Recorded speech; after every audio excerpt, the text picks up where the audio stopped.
আমি হলাম এই এলাকার থানার পুলিশের সহকারী মহাপরিচালক। 1 মাস আগে শিমলা ম্যাম এখানে পুলিশের ভারপ্রাপ্ত মহাপরিদর্শক হিসেবে জয়েন করেছিল। এখানকার মেয়র জামিল সাহেব ম্যাডামকে অন্যায় অফার করে কিনতে চেয়েছিল। ম্যাম রাজি না হওয়াতে ম্যামকে নানা রকম হুমকি দেয়। একদিন জামিল সাহেবের বখাটে ভাই সোহেল একটা মেয়েকে ধর্ষণ করে। ম্যাডাম তাকে থানায় ধরে এনে মারধর করে, কিন্তু জামিল সাহেব তার ভাইকে পলিটিক্যাল পাওয়ার দিয়ে সারিয়ে নিয়ে যায়। যাওয়ার সময় ম্যামকে মেরে ফেলার হুমকি দেয়। তাই তো আজ ম্যামকে মেরে ফেলতে চেয়েছে। ম্যামের সহকারী কথা শুনে রাগে আমার শরীর কাঁপতে লাগলো। ইচ্ছে করছে ওই শালা জামিলকে কাঁচা খেয়ে ফেলি। আমাকে এখনো চিনে না। মেয়র জামিলকে আমি ভালো করে চিনি, উনিও আমাকে ভালো করে চিনে, কারণ এর আগে আমি ও আমার বন্ধুরা মিলে ওর লোকজনকে বহুবার মেরেছি। তারপর ডাক্তার আসলেন। শুনুন, ওনার ইমিডিয়েটলি O+ ব্লাড প্রয়োজন। আমাদের এখানে আপাতত এই গ্রুপের রক্ত নেই। যেখান থেকে পারেন রক্ত নিয়ে আসুন। ডাক্তার সাহেব, আমার blood group O positive, please আমার কাছ থেকে রক্ত নিন। তাহলে তাড়াতাড়ি আমার সাথে আসুন। আমি গিয়ে রক্ত দিলাম। শরীরটা ক্লান্ত লাগছে, কাউকে বুঝতে দেইনি। বাইরে গিয়ে ম্যামের সহকারীকে বললাম, ভাই আপনি এখন বাসায় চলে যান, আমি এখানে আছি। ওকে ভাই, ম্যামের দিকে খেয়াল রাখবেন, আমি পরে আবার আসব। আমি আস্তে করে ম্যামের কাছে বসে পড়লাম। ম্যাম গভীর ঘুমে আচ্ছন্ন। ম্যামের দিকে অবাক হয়ে তাকিয়ে রইলাম। অনেকক্ষণ পর ম্যামের জ্ঞান ফিরল। ম্যাম আস্তে আস্তে চোখ খুললেন আর সরাসরি আমার দিকে তাকালেন। সাইফুর, তুমি আর আমি কোথায়? শিমলা, তুমি এখন হাসপাতালে। তুমি রাস্তায় রক্তাক্ত হয়ে পড়েছিলে, আমি তোমাকে হাসপাতালে নিয়ে আসলাম। তুমি কোনো চিন্তা করো না, আমি ওদের কাউকে ছাড়বো না, কুকুরের মতো মারবো। ম্যাম কান্না করতে শুরু করলেন। শিমলা প্লিজ কেঁদো না, আমি আছি তো তোমার সাথে। সাইফুর, তুমি আমাকে কখনো একা ছেড়ে যাবে না তো? আমি কোথাও যাব না। সাইফুর, আমি তোমাকে পার্কে দেখা করতে বলেছিলাম, জানো? কেন বলো তো? কারণ আমি তোমাকে সময়ের ব্যবধানে খুব ভালোবেসে ফেলেছি। তোমাকে ছাড়া আমি কিছুই চিন্তা করতে পারি না। Please accept me. আসলে আমিও পুলিশ ম্যাম মানে শিমলাকে খুব ভালোবেসে ফেলেছি। ওর মায়াবী চেহারার প্রেমে পড়ে গেছি। শিমলা, তুমি কি বলছো? আমি একটা বেকার ছেলে, কোনো ইনকাম নেই আমার। আমি তোমাকে কিভাবে চালাবো? আমি তো নিজেই চলতে পারি না। অনিচ্ছা সত্ত্বেও কথাগুলো বললাম। তোমার কিছু করার দরকার নেই, তুমি শুধু আমাকে ভালোবাসবে। আমার যা আছে তা দিয়ে আজীবন বসে খেতে পারবো। তাছাড়া আমার এখনো চাকরি আছে। আমি কোনো কথা না বলে চুপ করে বসে রইলাম। কিছু না বলতেই শিমলা আমার শার্ট ধরে টান দিয়ে নিজের গায়ের উপর ফেললো। এবার বলল, বলো আমাকে ভালোবাসো। আমি মাথা নাড়িয়ে হ্যাঁ সূচক উত্তর দিলাম। ম্যাম খুশি হয়ে আমাকে জড়িয়ে ধরলেন। আমিও পরে ম্যামকে জড়িয়ে ধরলাম। আমি শিমলার জন্য রিলিজ লেটার নিয়ে আসলাম। এতদিন হাসপাতালে থেকে মেয়েটা কেমন শুকিয়ে গেছে। আমি ওর মায়ায় জড়িয়ে পড়লাম। আমি ম্যামকে নিয়ে হাসপাতালে থেকে বের হতেই ম্যামের সহকারী শাকিল ভাই হাজির হলেন। ম্যাম আমার কাঁধে হাত দিয়ে রুম থেকে বের হচ্ছেন। আমাদের এভাবে দেখে শাকিল ভাই তো অবাক। আরে শাকিল ভাই, আপনি কেমন আছেন? আলহামদুলিল্লাহ ভালো। শাকিল ভাই, আপনি জানতে চেয়েছিলেন না আপনার ম্যাম আমার কি হয়? হ্যাঁ। আপনাদের ম্যাম হচ্ছে আমার গার্লফ্রেন্ড। আমি ওনার সামনে কথাটা বলতেই ম্যাম লজ্জায় আমার বুকে মুখ গুজলেন। সরি স্যার, আমি চিনতে পারি নাই। আরে আপনি আমাকে স্যার বলছেন কেন? ভাই বললে খুশি হব, তাছাড়া আমি আপনার বয়সে ছোট। ওকে ভাই, চলুন। ম্যাম চলুন, আপনাকে বাসায় পৌঁছে দেই। আচ্ছা চলুন। তারপর শাকিল ভাই আমাদের ম্যামের বাসায় ছেড়ে দিলেন। ম্যাম আমি থানায় যাই, অনেক ফাইল পড়ে আছে। আর হ্যাঁ ম্যাম, আপনি সুস্থ না হওয়া পর্যন্ত আসবেন না, আমি সব সামলে নেব। তারপর শাকিল ভাই সেখানে চলে গেলেন। আমি ম্যামকে নিয়ে বাসায় ঢুকলাম। ম্যামের বাসাটা 3 তলা ছাদ বিশিষ্ট। ম্যামকে আস্তে করে নিয়ে ওর রুমে শোয়ালাম। মাথায় হাত বুলিয়ে দিলাম। শিমলাকে খাবার খাইয়ে দিয়ে ওষুধ খাইয়ে দিলাম। অনেক রাত হয়ে গেছে, বাসায় ফিরতে হবে। আব্বু আম্মু নিশ্চয়ই চিন্তা করছে। শিমলা, তুমি চুপচাপ লক্ষ্মী মেয়ের মতো ঘুমিয়ে পড়ো, আমি আসছি। অনেক রাত হয়ে গেছে, বাসায় ফিরতে হবে। আমি আবার সকালে আসবো। প্লিজ যেও না, রাতটা এখানে থেকে যাও। আমার মা বাবা রাজশাহী, আমাদের পুরনো বাড়িতে। আর তারা এখনো জানে না যে আমার এই অবস্থা। আমার খুব ভয় হচ্ছে। তুমি কি বলছো? আমার এখানে থাকাটা উচিত হবে না? সবাই বাজে মন্তব্য করবে। কেউ কিছু বলবে না, আর বললে একদম থানায় নিয়ে ভরে রাখবো। শিমলা অনেক জোরাজোরি করলো। আমি রাজি হয়ে গেলাম, কারণ এ অবস্থায় শিমলাকে একা ফেলে যাওয়া ঠিক হবে না। আব্বুকে ফোন করে বললাম আমি আজ বন্ধুর বাসায় থাকবো, রাতে ফিরতে পারবো না, কোনো চিন্তা না করতে। ঠিক আছে, আমি সোফায় ঘুমাবো। তোমার বিশ্বাস নাই? কি করে বসো। ওকে ওকে। আমি সোফায় গিয়ে ঘুমিয়ে পড়লাম। গভীর রাতে কারো চিৎকার শুনে ঘুম ভেঙে গেছে। উঠে দেখি শিমলা। শিমলা, তোমার কি হয়েছে? চিৎকার করলে কেন? আমি আসলে খুব খারাপ একটা স্বপ্ন দেখেছিলাম। ও ঠিক আছে, এবার ঘুমিয়ে পড়ো। এই না, আমি একা ঘুমাতে পারবো না, আমার ভয় করছে। তুমি খাটে এসে ঘুমাও। আচ্ছা ঘুমাবো, কিন্তু মাঝখানে বালিশ থাকবে। আর এতটুকু সাহস নিয়ে আসামিদের ধরো কিভাবে? স্বপ্ন দেখেই ভয় পাও? আসলে পুলিশের পোশাক পরলে শরীরে একটা ভাব চলে আসে। হয়েছে হয়েছে, কেমন সাহসী তা তো দেখতেই পাচ্ছি। এবার ঘুমিয়ে পড়ো। ওকে, গুড নাইট। তারপর মাঝখানে কোলবালিশ দিয়ে ঘুমিয়ে পড়লাম।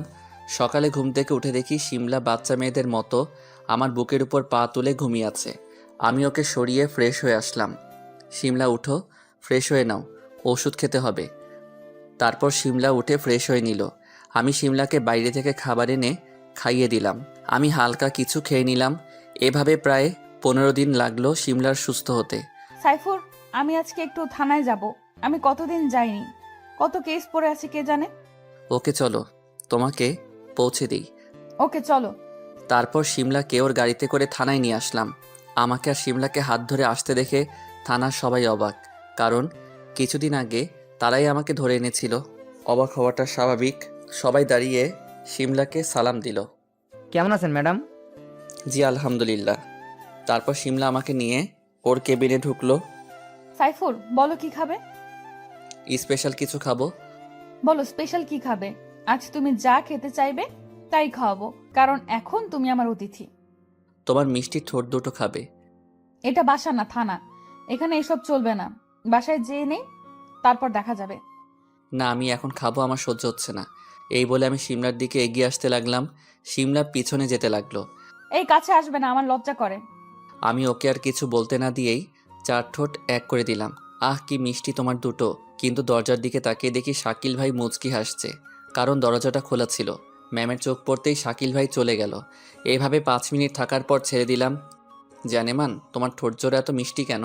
তোমার ঠোঁট দুটো দেখলে আমি লোভ সামলাতে পারি না, শুধু কিস করতে ইচ্ছে করে। যা লুচু ছেলে, একটুও শরম নাই।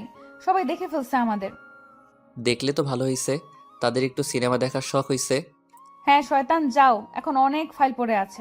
আচ্ছা যাচ্ছি, ফোন করবে কিন্তু। ওকে যাও। তারপর আমি থানা থেকে বের হতে লাগলাম। বের হতে বড় ধরনের শক খেলাম। মেয়র জামিল ও তার ভাইয়েরা থানার দিকে যাচ্ছে। আমি বুঝতে পারলাম কুছ তো গড়বড় হ্যায়। ওরা আবার শিমলার কোনো ক্ষতি করবে না তো? শালাকে তো বিশ্বাস নেই। শালা তোদের আজকে পেয়েছি। আমার শিমলার গায়ে হাত তুলেছিস, তোদের একটাকেও বাড়ি ফিরতে দিব না। দেখি তোগো কোন বাপে আয়া বাসায়। তাড়াতাড়ি ক্লাবের ছেলেদের ফোন করলাম, সবাই আমার ফ্রেন্ড। কিছুক্ষণের মধ্যে ওরা চলে আসলো। রাফি তোরা এখানে দাঁড়া, আমি ভিতর থেকে আসতেছি। থানার ভিতরে ঢুকলাম। এই, কোথায় যাচ্ছিস? মেয়রের বদমাশ ভাই আমার কলার ধরে বলল। মাথায় রক্ত উঠে গেছে। রাগের মাথায় মেয়রের ভাইয়ের টান বরাবর আঘাত করলাম। টান ফেটে রক্ত পড়ছে। থানার ভিতরে চিৎকার শুনে আমার বন্ধুরা চলে আসলো। তারপর মেয়রের লোকদের ধরে বাইরে নিয়ে গেল, কারণ আমরা বন্ধুরা ছিলাম 100 জনের মতো, আর ওরা মাত্র 10 জন। শিমলার কেবিনের দিকে নজর গেল।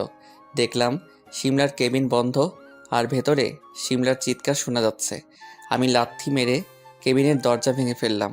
দেখি মেয়র জামিল বলছে, শালি, তোকে একবার মেরে ফেলতে চেয়েছি, কিন্তু তোর ভাগ্য ভালো বেঁচে গেছিস। কিন্তু আজ তোর এমন অবস্থা করব, কোথাও মুখ দেখাতে পারবি না। তারপর শিমলাকে জড়িয়ে ধরে শিমলার চিৎকার করছে। আমি ম্যামের লাঠি নিয়ে ঠাস করে মেয়র জামিলের মাথায় আঘাত করলাম। শালা মাটিতে লুটিয়ে পড়ল। আরেকটা মারতেই শাকিল ভাই আমার লাঠি ধরে ফেলল। সাইফুল ভাই এভাবে মারলে তো মরেই যাবে। শালা আগে সুস্থ হোক, তারপর পাছায় গরম ডিম দিব। মেয়র হয়েছে বলে যা ইচ্ছা তাই করবে নাকি? তারপর শিমলা দৌড়ে এসে আমাকে জড়িয়ে ধরলো, কান্না শুরু করলো। শাকিল ভাই, আপনারা থানায় থাকতে এ অসভ্যটা থানায় এসে অসভ্যতামি করার সাহস পায় কি করে? আসলে ভাই, আমি একটা আসামি ধরতে গিয়েছিলাম, এসেই দেখি এই অবস্থা। আর বাকিরা চাকরি হারানোর ভয়ে কিছুই বলে না। তারপর পুলিশ অফিসারদের কিছুক্ষণ জ্ঞান দিলাম। ওরা মেয়র জামিলকে টেনে হাসপাতালে নিয়ে গেল। আমিও শিমলাকে নিয়ে বেরিয়ে পড়লাম। শিমলা এখনও আমাকে জড়িয়ে ধরে কাঁদছে। আমি গাড়ি ড্রাইভ করে শিমলার বাসার সামনে চলে আসলাম। ওর কান্না যেন কিছুতেই থামছে না। আমি ওকে নিয়ে ওর রুমে গেলাম। তুমি কেন ওদেরকে মারতে গেলে? তোমার কোনো ক্ষতি করে?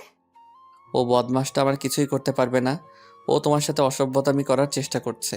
তোমার যদি কোনো কিছু হয়ে যেত, আমি কি নিয়ে বাঁচবো বলতে পারো? এত ভালোবাসো আমায়? হুম, নিজের জীবনের থেকেও বেশি। শিমলা একটা দুষ্টু হাসি দিয়ে আমাকে জড়িয়ে ধরলো। ওর গোলাপি ঠোঁট আমার ঠোঁটের সাথে লাগিয়ে দিলাম। এভাবে 5 মিনিট থাকার পর শিমলা বলে উঠল, বিয়ে করবে আমায়? হুম। সত্যি? হুম, 3 সত্যি। সাইফুর, তুমি আজ আমার কাছে যা চাও আমি তাই দিব। সত্যি দিবা? হুম। আমি শুধু তোমার গোলাপি ঠোঁটের কোমল পরশ পেতে চাই। এই বলে আমি শিমলার খুব কাছে চলে আসলাম। দুজনেরই নিঃশ্বাস ভারী হয়ে আসছে। শিমলা বিছানায় পড়ে গেল।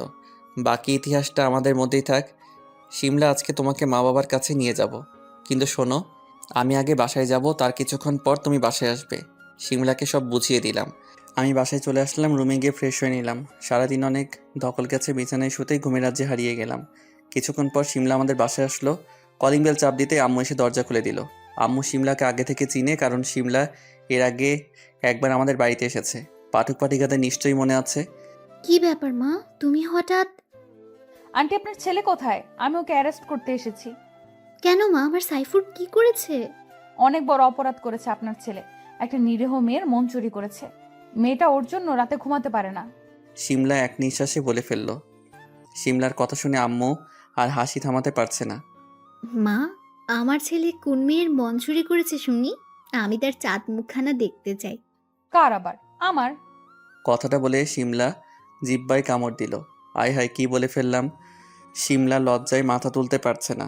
আম্মু বিষয়টা বুঝতে পেরে মুচকি হাসি দিল। ও মা, তাই নাকি?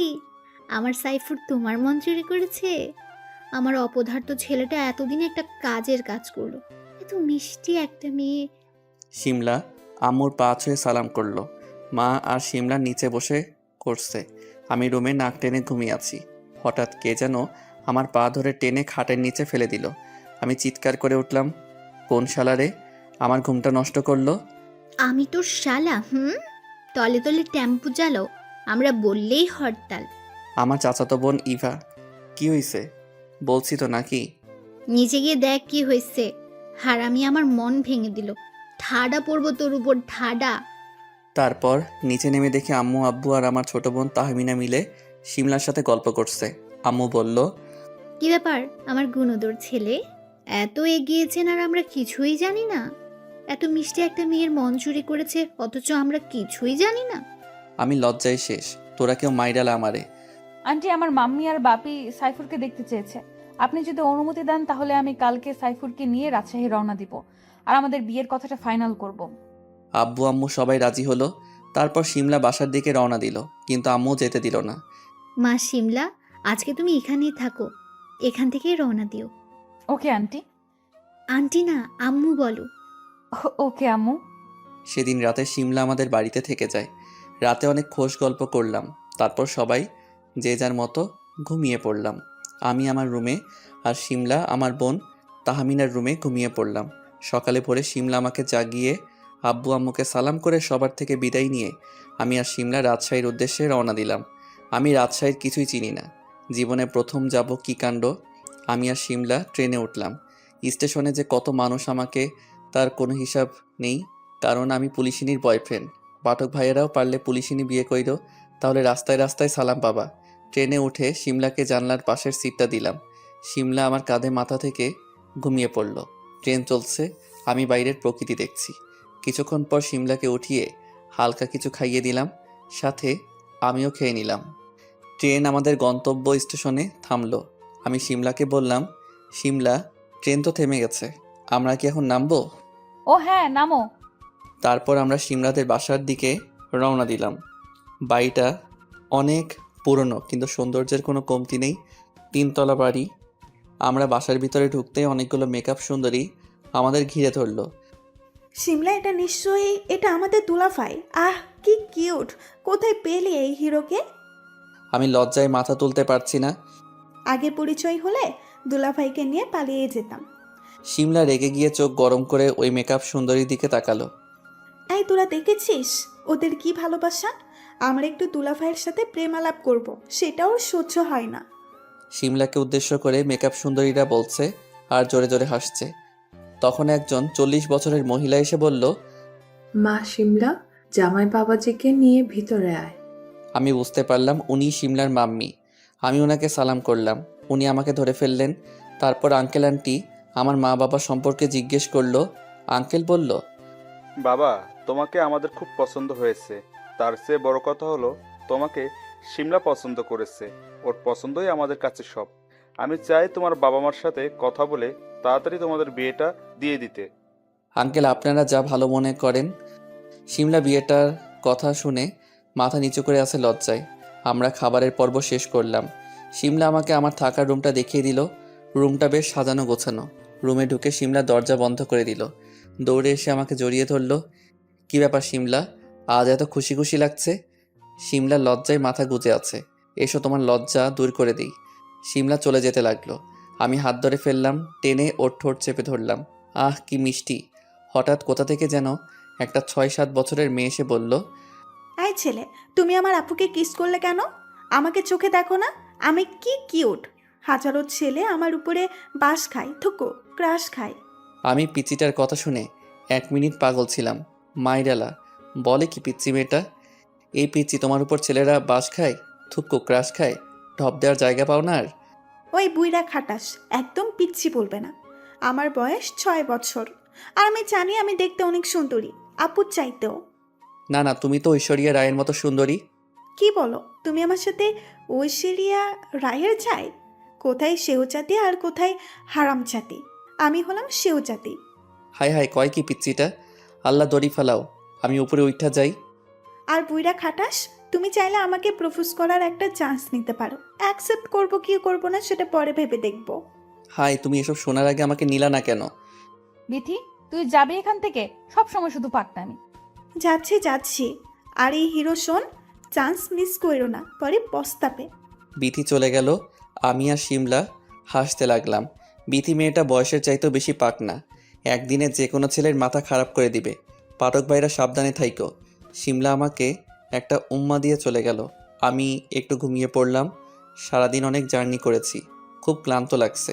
শুয়ে পড়তেই ঘুমের রাজ্যে হারিয়ে গেলাম। বিকেলে শিমলার ডাকে ঘুম ভাঙলো।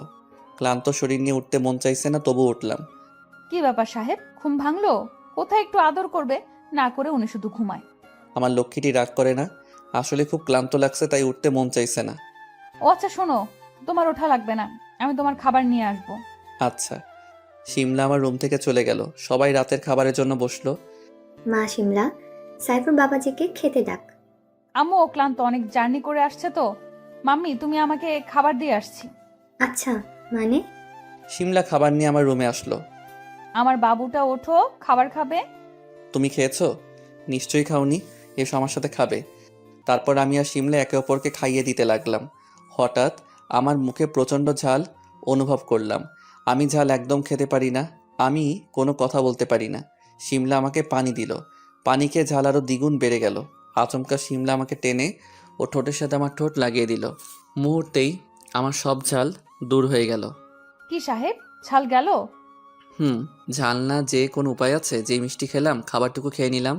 শিমলা কিছু বলবে?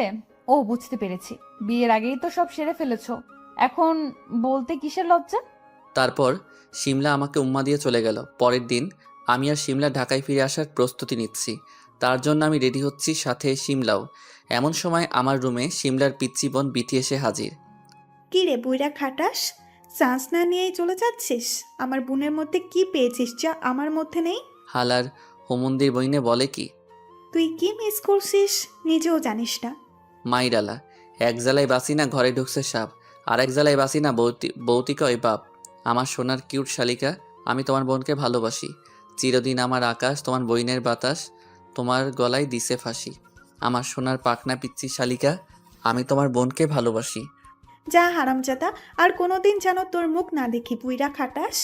আমার হোমন্দির বোন রাগ করছে মনে হয়। শোন শালিকা, তোমার বোনের সাথে আমার টিয়ে হয়ে গেছে, তাই তোমাকে নিয়ে ভাবার টাইম নাই, বুঝলা? ও মা, কি কাণ্ড! ও তাহলে আমি এখন যাই? এই বলে বিথি দৌড়ে চলে গেল। আমি পিছন থেকে ডাকলাম, ওই হোমন্দির বইন, আয় তোরে নিয়ে পালাইয়া যায়। শিমলা সেজেগুজে রেডি। আমি ওর দিকে এক দৃষ্টিতে তাকিয়ে রইলাম। আজকে আমার পাগলিটাকে পরীর মতো দেখাচ্ছে। একবার বিয়েটা করে নেই, তারপর সুদে আসলে বের করব। তার উপর আবার বউয়ের পয়সায় বসে খাবো। কি কাণ্ড! শাশুড়ি মা আর শ্বশুর ফাদারের কাছ থেকে বিদায় নিয়ে আমি আর আমার পাগলিটা ঢাকার উদ্দেশ্যে রওনা দিলাম। আমার ঢাকায় পৌঁছে সোজা আমাদের বাড়িতে চলে আসলাম। কিরে বাবা, তোরা আসছিস? আসতে কোনো সমস্যা হয়নি তো? না আম্মু, কোনো সমস্যা হয়নি। এবার ভেতরে আয়। আর শোন, আগামী সোমবার তোর আর শিমলা মামুনির বিয়ে। আমি শিমলা মামুনির মায়ের সাথে কথা বলেছি, তারা সম্মতি দিয়েছেন, তারা আগামীকাল চলে আসবেন। আম্মু, তুমি কি সত্যি বলছো? সত্যি। আমি খুশিতে আম্মুকে জড়িয়ে ধরলাম। শিমলাও আজ ভীষণ খুশি। আমি রুমে গিয়ে একটা ব্রেক ড্যান্স দিলাম, তারপর ফ্রেশ হলাম। আজ সোমবার আমার বিয়া, ঠেলা সামলাও। আমার মতো পিচ্চি পোলায় আবার বিয়াও করে, ভাবা যায় এগুলা? শিমলা আর আমি বিয়ের পিড়িতে বসলাম। কাজী হোমন্দির পুঁতে আমারে কবুল কইতে কয়। আমি ভাবতেছি কবুল কমু নাকি আবুল কমু। পাঠক ভাইরা কি বলেন, কোনটা কমু? আর আমি জানি তোমরা কইবা আবুল কইতে, কিন্তু আমি এত বোকা না। আমি এদিকে আবুল কই আর তোমরা আমার বউ নিয়া ভাগো। এই ধান্দায় আসো তাই? তা হবে না চান্দু। বিয়ের কাজ সম্পূর্ণ হলো। আইজা মগো বাসের রাত থুক বাসর রাত। আমি ছাদের উপরে বসে আছি। আজকে একটু ভয় লাগে কেন? বিয়ের আগেই তো সব শেষ করলাম, তখন ভয় করে নাই, কিন্তু এখন কেন করে? এমন সময় আমার ডেঞ্জারাস পিচ্ছিশালিকা বিতি ছাদে এসে হাজির। কি রে বুইরা খাটাস, কাম তো সারলি, আর আমার মতো সুন্দরীর চান্সটাও মিস করলি। এবার যা বাসের ঘরে, আমার বোন তোরে পাশ দেওয়ার জন্য বসে আছে। বিথি ও বিথি, আমার শয়তানের হাড্ডি শালিকা, আমি ভাবতেছি আমার ফ্রেন্ড লিস্টে কিছু স্যাস্টার ফ্রেন্ড আছে যারা চোরের মতো গল্প পড়ে আর চোরের মতো চলে যায়, তাদের সাথে তোর বিয়া দিমু। তুই কি পারবি ওগুলোরে টাইট দিতে? কোষ কি মামা থুক্কু, দুলাগাই থুক্কু দুলা ভাই, পারবো না মানে? একবার আমার উপরে ছাইড়াতে দেখ কি করি। ঠিক আছে, তুই পারতে থাক, আমি বাসর কইরে আহি। দৌড় দিয়ে বাসর ঘরে প্রবেশ করলাম। ঢুকে দেখে আমার সোনা বউ পুলিশ ম্যাম কোমরে কাপড় বেঁধে লাঠি নিয়ে দাঁড়িয়ে আছে। এসে ঠাস ঠাস, আপনারা কি ভাবছেন আমারে চর মারছে? না রে ভাই, তোমরা এমনি একটু বেশি বোঝো।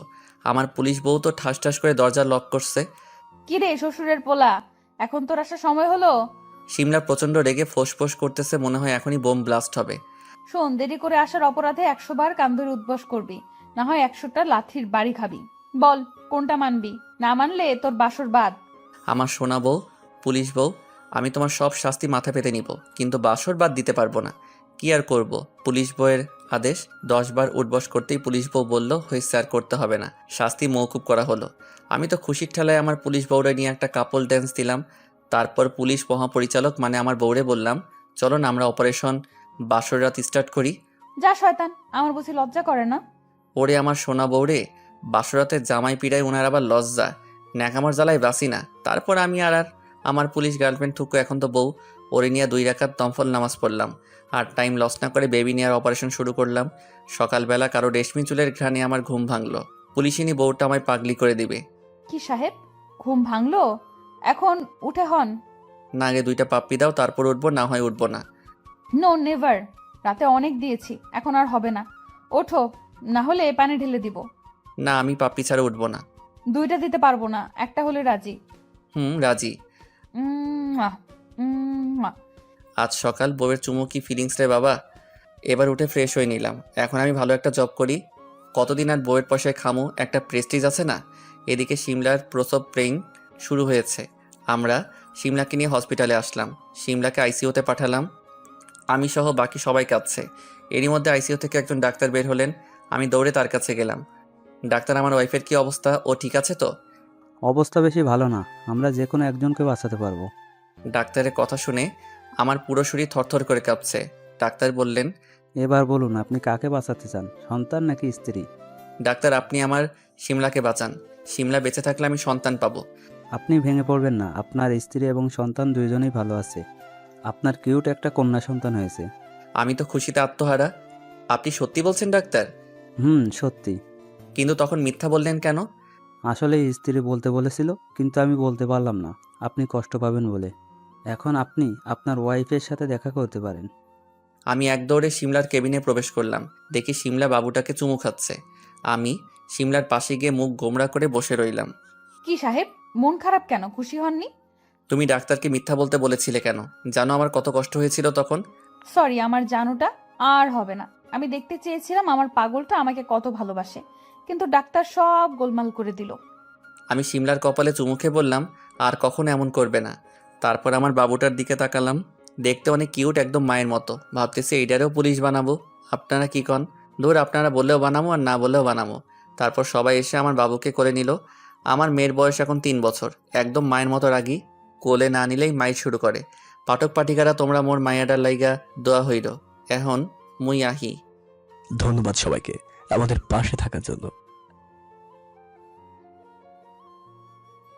ঘুমিয়ে আছি, হঠাৎ করে অনুভব করলাম কে যেন আমার ঠোঁটে চুমু খাচ্ছে আর আমার চুলগুলো আলতো করে বুলিয়ে দিচ্ছে। আমি অনুভবকে স্বপ্ন মনে করে আমি ওকে আমার ঠোঁটের সাথে চেপে ধরি আর ঠোঁটে একটা কামড় বসিয়ে দেই। কামড় বসানোর পর উফ শব্দ পেলাম। পেয়ে চোখ খুলতে দেখি আমার মামাতো বোনের ঠোঁট দিয়ে রক্ত বের হচ্ছে আর ও আমার দিকে লজ্জা লজ্জা চোখে তাকিয়ে আছে। আমি তখন বুঝতে পারলাম আমার অনুভবগুলো স্বপ্ন ছিল না, সবগুলোই সত্যি ছিল। আমি ধমকের সুরে বললাম, তুমি এখানে কি করো? আর ঠোঁট দিয়ে রক্ত বের হচ্ছে কেন? তুমি তো কামড় দিলে, আবার তুমিই বলতেছো রক্ত বের হচ্ছে কেন? তার মানে তুমি এতক্ষণ এইরকম করলা? ছি ছি ছি, তোমাকে আমি বোনের চোখে দেখি আর তুমি কি না এসব? তুমি জানো তুমি আর আমি অনেক বছরের ছোট বড়, তোমার বয়সের পার্থক্য অনেক। আর তুমি তো পিচ্চি একটা মেয়ে, তোমার সাথে তো আমার যায় না, তুমি এখনো ছোট মানুষ। আমি অত কিছু বুঝি না, আমি তোমাকে ভালোবাসি আর তোমাকেই বিয়ে করব। এই কথা বলার সাথেই একটা থাপ্পড় মারলাম আর বললাম, ছোট মানুষ, এত বড় বড় কথা বলো কেন? কেবল পড়ো 10ম শ্রেণীতে আর এখনই প্রেমে পড়েছো?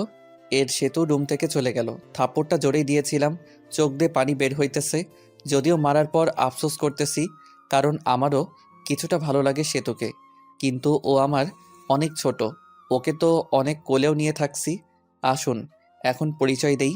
আমার নাম মোহাম্মদ ফররুখ আহমেদ শুভ। আমি অনার্স 4র্থ বর্ষে পড়ি আর গল্পের নায়িকা হলো আমার মামাতো বোন। আরটুকু উপরে পড়ছেন।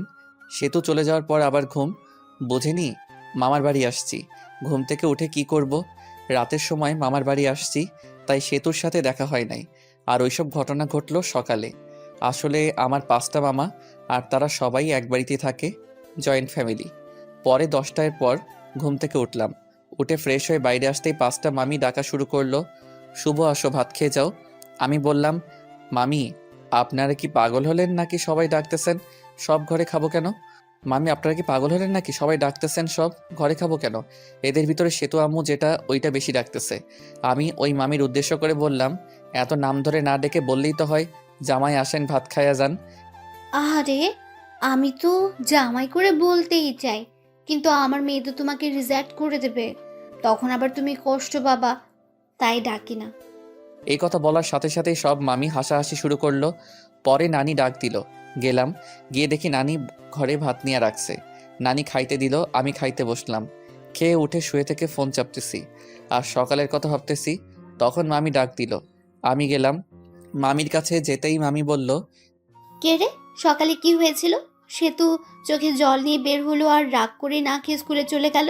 কিছু না মামি, ঘুমাইছি অনেক দেরি করে। আর ও যায়া ডাক দিছে, ওর ডাক শুনে আমি জোরে ধমক দিছি, তাই হয়তো। আমিই পাঠিয়েছিলাম ডাকতে ভাত খেতে আসার জন্য। আচ্ছা যা হয়েছে, তোকে তোর মামা একটু পাশের স্কুলে ডাক দিতে বলছে, যা।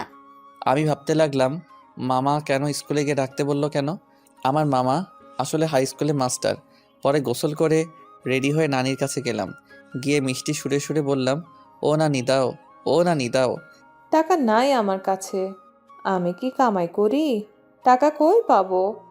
আরে ভাই, ভাবছেন আমি ফকির না, কিন্তু ফ্রিতে টাকা নিয়ে খরচ করলে দরদ থাকে না। পরে অনেক কষ্ট করে টাকা নিলাম, নিয়ে গেলাম মামার স্কুলের দিকে। বেশি দূরে না, কাছেই মামার স্কুল। পরে স্কুলের মাঠে গিয়ে মামাকে গিয়ে ফোন দিলাম। ফোন দিয়ে বললাম, মামা আসতে বলেছিলেন। অফিস রুমে আছি, তুমি আসো। পরে গেলাম, গিয়ে সালাম দিলাম, রুমের ভিতর গেলাম। মামা বলেন, একটা কাজ করে দিবা আমার হয়ে? এইরকমভাবে বলছেন কেন? কাজ দেন, একটা 10টা করে দিব। তুমি তো জানো আমার মেয়ের রাগ কীরকম। সেতুকে বলেছিলাম ওকে আজকে শপিং করিয়ে দিব, কিন্তু স্কুলের একটা কাজের জন্য নিয়ে যেতে পারবো না। তুমি একটু শপিং করিয়ে নিয়ে আসো। ঠিক আছে মামা। মনে মনে আমার টাকার 12টা বাজবে আজকে। এই নাও টাকা। লাগবে না মামা, আছে আমার কাছে। যেভাবে নিচ্ছি ওইভাবে নাও, কথা বলো কেন? বাইরে মনে সেতু আছে, ডেকে শপিংয়ের কথা বলো, চলে যাবে। পরে টাকা দেখি 5,000। পরে সেতুকে দেখলাম বান্ধবীদের সাথে গল্প করছে। আমি এই স্কুলে পড়াশোনা করছি তাই সবাই চিনে, কেউ কিছুই বলে না। সরাসরি সেতুর কাছে গিয়ে ডাক দিলাম। প্রথম ডাক দেওয়ার পর শুনলো না। পরে বললাম, মামা টাকা দিয়েছে তোমাকে শপিংয়ে নিয়ে যাওয়ার জন্য, না গেলে থাক, টাকা মেরে দিব, আর কম দামি ড্রেস এনে বলবো এটা কিনেছে। আমি এসব বলছি আর সেতুর বান্ধবীগুলো আমার দিকে হা করে তাকিয়ে আছে। পরে সেতু ওর বান্ধবীদের দিকে লক্ষ্য করে দেখলো যে সবাই হা করে তাকিয়ে আছে আমার দিকে।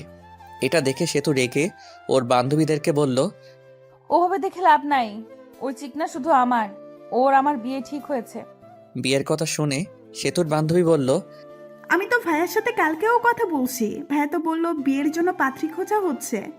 আরে তোমাকে বলছি মানে, আর তোমাকে তো আমি চিনি না। ভাই আমার আইডির নাম হলো মিয়া, আমি মন্দ না। ও তুমি সেই মেয়ে? তোমার সাথে বলার সময় ভেবেছিলাম তুমি হয়তো সুন্দরী না, কিন্তু এখন দেখে মনে হচ্ছে আসমান থেকে পরী নেমে এসেছে। এটা বলে সেতুর দিকে তাকাতেই দেখি সেতু আমার উপর রাগে কটমট করছে। মনে হইতেছে আজ তো খেয়ে ফেলবে। ভাইয়া ওইভাবে বলিয়েন না, লজ্জা লাগে। এটা বলার সাথে সাথেই সেতুর যত রাগ আমার উপর উঠেছিল, সব রাগ ওই মেয়েটার উপর, যারার জন্য। ইতি দাঁড়া, তোর রাগ ছুটাইতেছি। এটা বলে গিয়ে ইতিকি স্কুল ব্যাগ দিয়ে বাড়ি শুরু করলো আর বলল, শালা, তুই আর আমার হবু স্বামীকে মেসেজ দিবি না, যদি দেস তাহলে তোর 24টা বাজাবো। তুই আর আজে বাজে মেয়ের সাথে মেসেজ রিপ্লাই দিবি না, আর ব্লক করে দিবি। আমি নিশ্চুপ হয়ে শুনলাম। আর কিছু বললে আমাকেই ব্যাগ দিয়ে বাড়ি শুরু করতো। স্কুল থেকে সরাসরি শপিং মলের দিকে রওনা দিলাম। স্কুল থেকে বের হয়ে অটো ডাকলাম। অটোতে যাবা না, রিক্সা করে যাবা। তুমি রিক্সা ডাকো। রিকশায় গেলে শরীরের সাথে সাথে শরীর লাগবে, আর মানুষ দেখলে প্রবলেম হতে পারে। আমরা প্রেম করি, তাই এক রিক্সাতে যেতেই পারি। লোকে কি বলে বলুক, তাতে আমার যায় আসে না। পাগল হয়েছ নাকি? আমরা প্রেম করলাম কবে? আচ্ছা বাদ দাও ওসব, রিক্সা ডাকো, শপিং করতে যাব। পরে বাধ্য হয়ে রিকশা নিয়ে শপিংয়ের উদ্দেশ্যে বের হলাম। রিকশায় অনেক বিরক্ত ফিল হচ্ছে, কারণ সেতু আমার শপিং মলে যাওয়ার আগ পর্যন্ত রিকশার ভিতর আমার হাত ধরেছিল। মনে হইতেছে স্বামী স্ত্রী যাচ্ছি। পরে শপিং মলে ঢুকে এটা কেনে ওটা কিনে, কিনার কোনো শেষ নাই। মামা টাকা দিছিল 5,000, আর কিনতে মোট খরচ হলো 7,000। 2,000 টাকা পকেট থেকে গেল। টাকার জন্য মনটা খারাপ হয়ে গেল। ভাই রে ভাই, মেয়েদের নিয়ে কখনো শপিং করতে যাইস না, জীবন তেনা তেনা বানাই ফেলাই দেয়। শপিং করা শেষ হলে বাড়ির উদ্দেশ্যে রওনা দিলাম। শপিং করতে করতে 3টা বেজে গিয়েছিল। টাইমের দিকে খেয়াল ছিল না, ক্ষুধাও লাগছে, তাই ভাবলাম রেস্টুরেন্টে যায়া কিছু খেয়ে নেই। সেতুকে বললাম, সেতু রাজি হয়ে গিয়েছে। দুজন খেতে গেলাম। রেস্টুরেন্টে ঢোকার সাথেই কে যেন মেইলি কণ্ঠে শুভ কইয়া ডাক দিল। আমি এদিক ওদিক তাকাতেই দেখি কেউ নাই। তখনই আমার সামনে ডাক আসতেছে, কিন্তু চিনতে পারছি না, মুখটাও ভালো করে দেখা যাচ্ছে না। একটু এগিয়ে গিয়ে দেখি আমির প্রাইমারি এবং হাই স্কুলে বান্ধবী জুলেখা। আমি জুলেখাকে দেখে অনেক খুশি হয়ে গেলাম। পরে ভালো মন্দ জিজ্ঞেস করলাম, কৌশল বিনিময় করলাম। পরে আমি জুলেখার পাশেই বসলাম আর সেতুকে জুলেখার বান্ধবীর পাশে বসতে বললাম, কিন্তু সেতু দাঁড়িয়ে আছে, তাও আবার রাগী দৃষ্টিতে। কি হলো বস? কে রে মেয়েটা? আমার মামা তো আর বলতে পারলাম না। আমি ওর হবু বউ, আর এখন ওর প্রেমিকা। আর আপু, আপনি আপনার বান্ধবীর পাশে বসুন, আমি আর উনি একসাথে বসবো। আপনার সাথে বসলে আমার ভালো লাগবে না। উঠুন, উঠে এই পাশে আসুন। অনেক মানুষ, কিছুই বলতে পারছি না, তাই সেতুর কথা মতোই চলতে লাগলাম। আমি আর সেতু বসলাম এবং জুলেখা আর ওর বান্ধবী বসলো। খাবারের অর্ডার দিল। খাবার আসতেই সেতু উঠে হাত মুখ ধুইতে গেল। কে রে, কবে থেকে শুরু করলি? আরে ওসব কিছুই না, আমার মামাতো বোন আমাকে অনেক ভালোবাসে, তাই এই রকম করে। সামথিং সামথিং মামা। এর মধ্যে সেতু চলে এসেছে, তাই চুপ হয়ে গেলাম। টেবিলে খাবার দিয়ে গেছে, খাবার খাওয়া শুরু করলাম। খাবার খেতে খেতে জুলেখা সেতুকে জ্বালানোর জন্য বলতে লাগলো, শুভ, তুই তো অনেক শুকিয়ে গেছিস, আয় তোকে খাওয়াই দিই। স্কুলে থাকতে তো অনেক খাওয়াই দিয়েছি, হাই স্কুল পাশ করে চলে গেলি, আর খাওয়াই দিতে পারি নাই। কি বলিস এসব? তুই কবে খাওয়াই দিলি? মিথ্যা বলিস কেন? একটা চোখ মেরে জুলেখা বলল, আর গার্লফ্রেন্ডের সামনে অত বোকার শাস্তি হবে না। সেতু আমার দিকে অগ্নি দৃষ্টিতে তাকিয়ে আছে, মানুষের জন্য কিছু বলতে পারছে না। এই উঠ, আর খেতে হবে না, অনেক খেয়েছিস, চল বাড়ি চলে যাব। খাওয়া তো হয় নাই, এখনই যাব মানে? যাবে কিনা বলো, না গেলে ফুফু আম্মুকে বলে দিব তুমি শুধু মেয়েদের সাথে মিস আর মেয়েদের সাথেই করো। আমি বুঝতে পারছি, চলো, খেতে হবে না। ওঠার আগে সেতু জুলেখাকে বলল টাকাটা দিয়ে দিয়েন। জুলেখা শুধু তাকিয়ে তাকিয়ে দেখছে। পরে রেস্টুরেন্ট থেকে চলে এসে রিক্সা নিয়ে বাড়ির দিকে রওনা দিলাম। রিক্সায় ওঠার সাথে সাথেই সেতু বলল, তুমি তো লুচু কেন? আমি লুচ্চা মানে? কি লুচ্চামি করছি তোমার সাথে? হ্যাঁ, সকালে এত জোরে কিস করছো যে আমার ঠোঁটটাই কেটে গেছে। আবির ওই মেয়ে নাকি তোমাকে ভাত খাওয়াই দিছে? সি সি, আমরা তো পড়ি, কাউকে তো কিছুই খাওয়াই দেই না। তুমি ছোট থাকতেই খাওয়াই দিছে, এখন অনেক বড় হয়েছো, এখন মনে হয় অনেক কিছু খাও মেয়েদের কাছ থেকে। আর আমি তো আগেই মেয়েদের সাথে কথা বলি নাই, আর এখন মেয়েটা কি খাওয়াবে? হ্যাঁ, মিথ্যা বলো কেন? জুলেখা তো আমার সামনেই বলল। মিথ্যা বলছে জুলেখা? আরও সে তো অনেক কথাই বলল। বলতে বলতে বাড়িতে এসে গেছি, পরে ভাড়া দিয়ে দিলাম। বাড়িতে এসে ফ্রেশ হয়ে একটু বসে আছি আর ভাবছি আমার টাকা গেল 2050 টাকা। সে তো কি মামাকে বলে টাকাটা দিয়ে যাবে? 50 টাকা না দিলেও চলবে, কিন্তু আর বাকি টাকা দিলে ভালো হতো। আরে ভাই, ভাবছেন এত টাকার চিন্তা করছি কেন? আসলে আমি মধ্যবিত্ত ফ্যামিলি থেকে বড় হইতেছি, কিন্তু আমার নানা অনেক ধনী ব্যক্তি। সেই সুবাদে মামাদেরও অনেক টাকা। যারা মধ্যবিত্ত ফ্যামিলি থেকে বড় হইতেছেন তারা জানেন মধ্যবিত্তদের টাকাটা কি। মধ্যবিত্ত ছেলেদের 1 টাকা খরচ করলেও হিসাব করে করতে হয়। এসব ভাবতেছি, তখনই এসে বলল, কে রে, তোর মন খারাপ নাকি? না নানি, এমনিই বসে আছি। এই বলে নানি চলে গেল। তখনই সেতু আসলো আর বলল, আম্মু তোমাকে ডাকে। আমি গেলাম, যে মামিকে ডাকলাম, ও মামি, মামি। রুমের ভেতর আয়। রুমের ভিতরে যেতেই মামি দেখি টেবিলের উপর নাস্তা রান্না করে রেখেছে, কাউনের চাউল দিয়ে।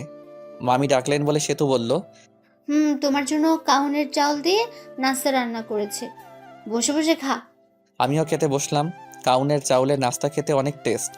আপনারা কেউ খাইছেন কাউনের নাস্তা? খাইতে খাইতে বললাম, সেতু খাইছে। না, খাই নাই, কই মনে হয় গেল ঘুরতে, এসে খাবে বলল। খেয়ে উঠে আমিও মামাতো ভাইয়ের সাথে ঘুরতে গেলাম। যে নানির বাড়ি গেলেই ওই মামাতো ভাইয়ের সাথে ঘুরি। ঘোরাঘুরি, বাড়ি ফিরে অন্য মামির ঘরে খাবার খেলাম, খেয়ে নানির ঘরে আসলাম। এসে শুয়ে ফোন চাপতেছি। কিছুক্ষণ সময় যাওয়ার পর মামারা সবাই এসে পড়েছে। মামারা সবাই নানির ঘরে এসে গল্পগুজব করে।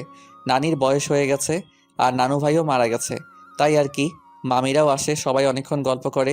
ওই দিনও গল্প করতেছি, তখনই সেতু এসে বলল, ভাইয়া তোমার ফোনটা দাও তো। মামা মামি সবাই বসে আছে, তাই ফোন দিয়ে দিলাম। কিছু না বলে আমরা গল্প করতেছি। সেতু তো মোবাইল পেয়ে প্রথমে ঢুকলো, মেসেজে ঢুকে দেখে অনেক মেয়ে মেসেজ দিছে। মেসেজ দেওয়ার অবশ্য কারণ আছে, ওটা বলবো না। এর মধ্যে দেখতে পেল সেতুর এই আইডি থেকে মেসেজ আসছে, ভাইয়া খাবার খাইছেন? আমি তো আপনার প্রেমে পড়ে গেছি। সেতু সিন করলো, কিন্তু কোনো রিপ্লাই দিল না। মেসেজ সিন করা দেখে আবার মেসেজ দিল, কি হলো ভাই? চুপ থাকা মানে কি আমি বুঝে নিব আপনিও আমাকে ভালোবাসেন? সেতু রিপ্লাই দিল আমি হয়ে। সেতুর বান্ধবীর নাম সীমা। কিন্তু আমি তো আমার মামাতো বোনকে ভালোবাসি। ভাইয়া, সে তো বয়ফ্রেন্ড আছে, তাও একটা না, অনেকগুলো, যেগুলো হিসাব করে শেষ করা যাবে না। এই কথা শুনে সেতুর রাগ তো চরম পর্যায়ে চলে গেছে। আচ্ছা, আমি কে তুমি তো জানো না, আমি তোমার ভাবি। মানে? সেতু অমনি ভিডিও কল দেয়, আর ওই দিক থেকে সীমা ধরে। কল ধরার সাথে সাথেই সেতুর মুখ দেখতে পেয়ে অবাক হয়ে যায়। ওই শালা, আমার অনেকগুলো বয়ফ্রেন্ড আমার, তাই না? না মানে এমনি বলছি। এখন থেকে আর মেসেজ দিবি না। এটা বলে কল কেটে দেই, আর আমার মেসেঞ্জারে যত মেয়ে ছিল সবগুলো মেয়েকে ব্লক মেরে দেই। এমনকি যেসব আমার ফ্রেন্ড লিস্টে ছিল সব মেয়েকেই ব্লক করে দেই, আর মেসেঞ্জারে সব চ্যাট মুছে ফেলে, আর রিলেশন স্ট্যাটাস দেই ইন এ রিলেশনশিপ। মা, ফোনটা শুভকে দিয়ে দিও। তুই এত বড় ছেলেকে নাম ধরে বললি কেন? ও তোর ভাই, আর তুই ফোন নিয়েছিস, তুই দিয়ে আয়। পাবো না। মামি আমাকে ফোন দিয়ে গেল। ফোন হাতে নিয়ে দেখি ফোনের সব কিছুই চেঞ্জ। ওয়ালপেপার দিছে সেতুর, আর লেখা ওয়ালপেপার পাল্টালে তুমি শেষ। পরে ডাটা অন করে মেসেঞ্জারে ঢুকলাম। মেসেঞ্জার একেবারে ভীম দিয়ে ঘষে পরিষ্কার করে ফেলেছে। তখনই একটা মেসেজ আসলো অচেনা আইডি থেকে। মেসেজে লেখা ছিল, শুভ সাহেব, এত ভেবে লাভ নাই, সব কিছু আমি ডিলিট করে দিছি। তোমার চ্যাট লিস্টে শুধু আমিই থাকবো। তোমার চ্যাট লিস্টে প্রথম ব্যক্তি আমি, আর শেষ ব্যক্তিও আমি। আর কোনো মেয়েদের সাথে কথা বলবা না, কথা বললে কিন্তু প্রবলেম হয়ে যাবে। তুমি কে? আর তুমি আমাকে চিনো কিভাবে?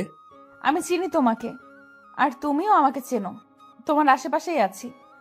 আমি চিনতে পারছি তুমি আর কেউ না, আমার কিউট বোন সেতু। ওই শালা, বোন বলা বাদ দিয়া বউ বললেই তো পারিস। সবাইকে কি বউ বানানো যায়?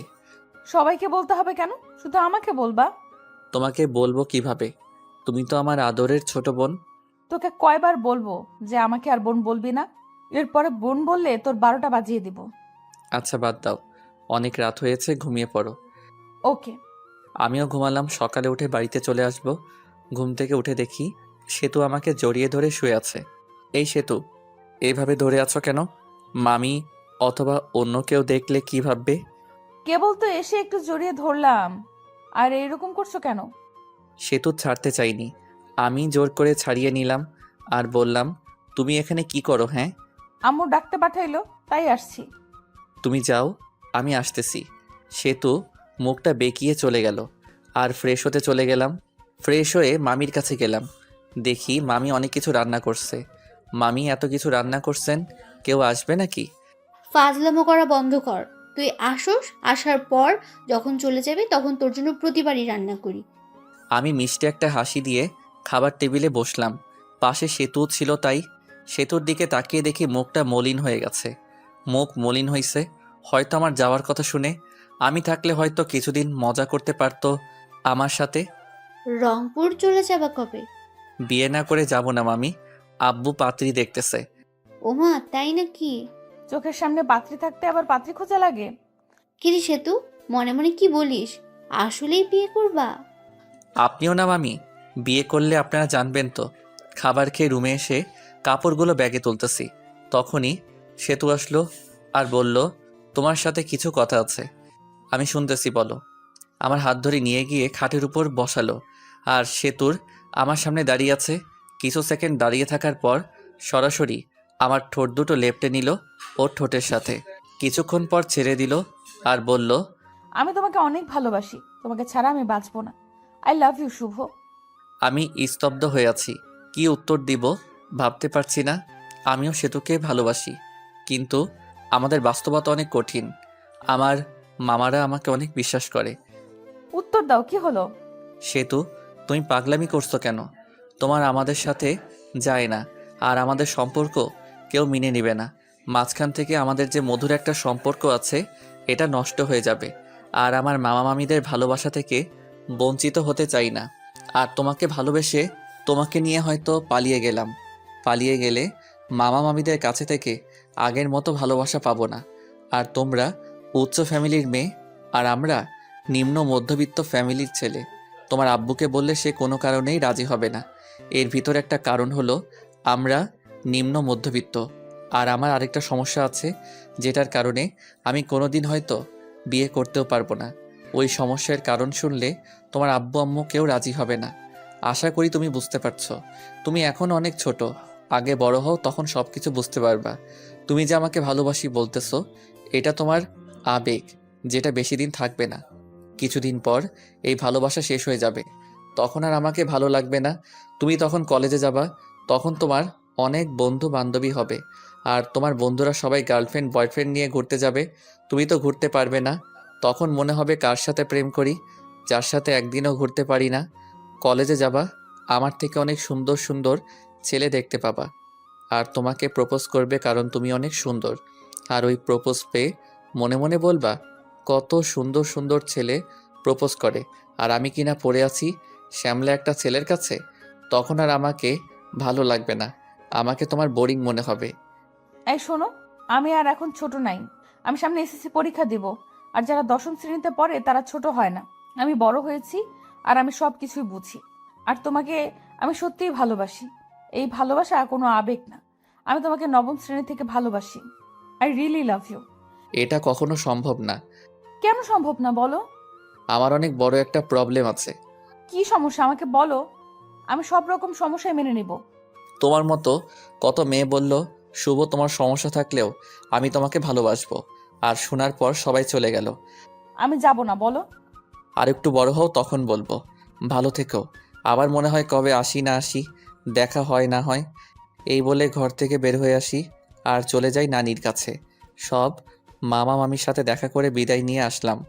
সেতুকে একবার ভালো করে দেখলাম, দেখি সেতুর চোখে জল এসে পড়েছে। পরে আমি বাড়িতে এসে সেতুর সাথে ঘটনাগুলো সব বলি, শুধু কিসের কথা বাদ দিয়ে। আসলে আমি আর আম্মু ফ্রেন্ডের মতো। আমি ছোট থেকে আম্মুর সাথে শেয়ার করি। পরে কিছুদিন পর রংপুর ভার্সিটিতে চলে যাই। এর মাঝে সেতুর সাথে অনেক কথা, ভালো মন্দ এগুলোই জিজ্ঞেস করা হয়েছে। একদিন ভার্সিটিতে গিয়ে একটা মেয়ে বন্ধুর সাথে সেলফি তুলি আর ফেসবুকে পোস্ট করি। সেই পোস্ট সেতু দেখে ইনবক্স মাথায় তুলে ফেলে। ওই মেয়েটি কে? আমার বান্ধবী। বান্ধবী তাই কি হয়েছে? হ্যাঁ, ওইরকম ভাবে কাছাকাছি বসে সেলফি তোলা লাগবো নাকি? আমি তোমাকে কোনো মেয়ের সাথে সহ্য করতে পারি না। এরপর যদি আবার মেয়েদের সাথে সেলফি তুলো তাহলে আমি কিছু করে ফেলবো আর দোষ দিব তোমার। আচ্ছা ঠিক আছে, বলবো না। আমার অনার্সে পরীক্ষা দেই আর সেতু এসএসসি পরীক্ষা দেয়। সেতুর সাথে আমার অনেক কথা হয় 1 বছর। বলতে পারেন জিএফ বিএফ যেরকম করে কথা বলে আমরাও সেরকমভাবেই কথা বলি। 1 বছর সেতু আমার কাছে অনেকবার শুনতে চাইছে আমার প্রবলেম, কিন্তু আমি বলি নাই। এখন আমি চাকরি খুঁজছি আর সেতু ইন্টারে পড়ে। সেদিন শুধু জিজ্ঞেস করে, তোমার সমস্যাটা বলো। আমারও ধৈর্যের বাঁধ ভেঙে যায় আর আমি বলি আমি কোনোদিন বাবা হতে পারবো না। একটা অ্যাক্সিডেন্টে সমস্যা হয় আর ডাক্তার বলে আমি আর বাবা হতে পারবো না। সে তো শুধু মেসেজ সিন করলো আর হার্ট একটা ইমোজি দিল। পরে অফলাইনে চলে গেল। আমি অবশ্য জানি কেন চলে গেল। আমার যে সমস্যা এটা জেনে কোনো মেয়ে বিয়ে করবে না, আর বিয়ে করবেই বা কেন? আমি কোনোদিন তাকে মা ডাক শোনাতে পারবো না। এই যে সমস্যার কথা বললাম, এখানেও কিছু কারণ আছে। গল্পে থাকুন, জানতে পারবেন। গল্পের ভিতর টুইস্ট আনতে চাইতেছি। সেদিন সমস্যা বলার পর সেতু 3 দিন অনলাইনে আসে নাই। আমি ওকে মিস করতেছি অনেক। সেতু আমাকে অনেক কেয়ার করত, অনেক শাসন করত। তার দেওয়া মেসেজগুলো মিস করতেছি। 3 দিন পর অফলাইন আসলো। সেতুর নামের পাশে সবুজ বাতিটা জ্বলে উঠল। আমি একটা মেসেজ দিলাম, কেমন আছো? ভালো।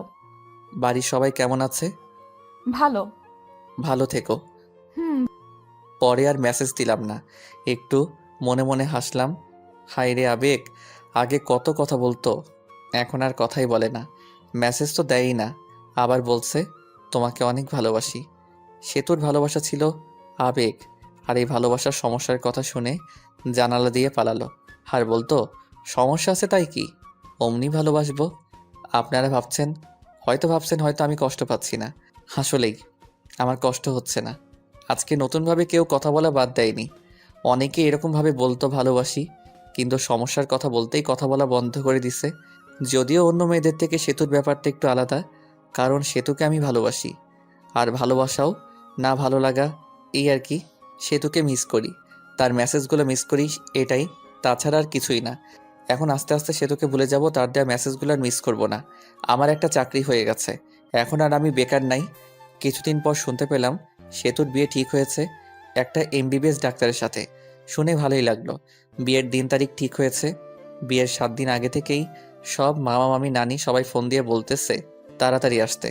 আর বলবেই না কেন, 5 মামার একমাত্র ভাগিনা, অনেক আদরের। আর আমি ছোটবেলায় মামার বাড়ি বেশি থাকছি, কিন্তু এটা ওটা বলে বলি বিয়েতে যাইতে পারবো না। আসলে বিয়েতে যাইয়া সেতুর সামনে যাইতে শরম করবে, আর শরমের কারণটা আপনারা ফিল করতে পারবেন। সেতুর বিয়েতে আসতে আব্বু আম্মু আসতে বলেছে, কিন্তু না করে দিছি।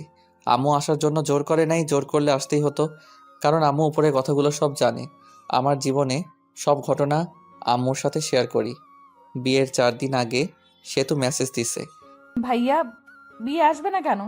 আসলে 1 বছর কথা বলার পর তোমাকে ভালোবেসে ফেলেছিলাম, আর তুমি মাঝপথে ছাইড়া দিলে। সব কিছুই সম্ভব, কিন্তু নিজের চোখের সামনে ভালোবাসা দেখা সম্ভব না।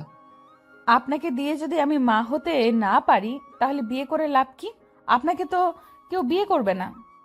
আমি আর কিছু না বলে হাসির একটা ইমোজি দিয়ে অফলাইন চলে গেলাম। বিয়ের 2 দিন আগে রুমে বসে আছি বললে ভুল হবে, অফিসের জন্য রেডি হচ্ছি।